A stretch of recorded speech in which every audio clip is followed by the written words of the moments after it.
নমস্কার বন্ধুরা, পঞ্চম শ্রেণী ফার্স্ট সামেটিভ ইভ্যালুয়েশন বা ফার্স্ট সামেটিভ টেস্ট বা ফার্স্ট ইউনিট টেস্ট, যেটা তোমাদের ইতিমধ্যে বিভিন্ন স্কুলে শুরু হয়ে গেছে। আজকের আমরা পঞ্চম শ্রেণী ফার্স্ট ইউনিট টেস্টের আমাদের পরিবেশ এই বিষয়ের প্রশ্ন নিয়ে হাজির হয়ে গেছি। তো তোমরা দেখতে পাচ্ছ ইতিমধ্যেই একটা স্কুলের এটা প্রশ্ন।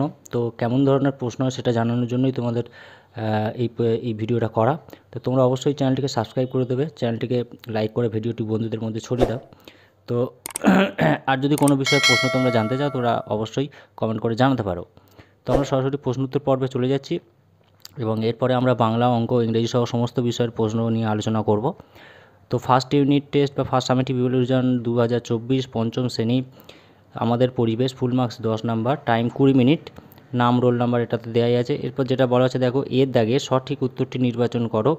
ডট চিকিৎসা করানো হয় কোন রোগে? যক্ষা রোগে, ম্যালেরিয়া রোগে না টাইফয়েড রোগে? তো তোমরা জানো ডট চিকিৎসা করানো হয় যক্ষা রোগে।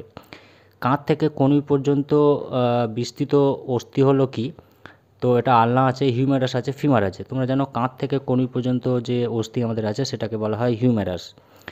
এরপরে যেটা বলা হচ্ছে যে গন্ডারের খড়ক আসলে কি? হাড় না জমাট বাঁধা চুল না শক্ত চামড়া? তোমরা ক্যারোটিন নামে একটা প্রোটিন থাকে যেটা গন্ডারের যে শিং যেটা খুব শক্ত হয়, ওটা হচ্ছে অ্যাকচুয়ালি জমাট বাঁধা চুল। ঠিক আছে। এরপর চারেরটা বলা হচ্ছে যে হৃৎপিণ্ডের শব্দ বোঝা যায় যে যন্ত্রের সাহায্যে, তা হলো কি? থার্মোমিটার, স্টেথোস্কোপ না ব্যারোমিটার? তোমরা জানো যে ডাক্তার দেখাতে গেলে একটা যন্ত্র নিয়ে তোমাদের বুকের মধ্যে হৃৎপিণ্ডটা তারা সাউন্ডটা শোনে, তো সেটা হচ্ছে স্টেথোস্কোপের সাহায্যে। তাহলে হৃৎপিণ্ডের শব্দ শোনা যায় যে যন্ত্রের সাহায্যে, সেটা হচ্ছে স্টেথোস্কোপ। এরপরে বিয়ের দাগেটা বলা হচ্ছে, এটা 4 নাম্বার হয়ে গেল। এরপরে বিয়ের দাগেটা বলছে দেখো, তোমাদের গ্রামে সকালে 2 ঘন্টা এবং বিকেলে 1 ঘন্টা টাইম কলে জল থাকে, তোমার 1 বালতি জল ভরতে 1 মিনিট সময় লাগে।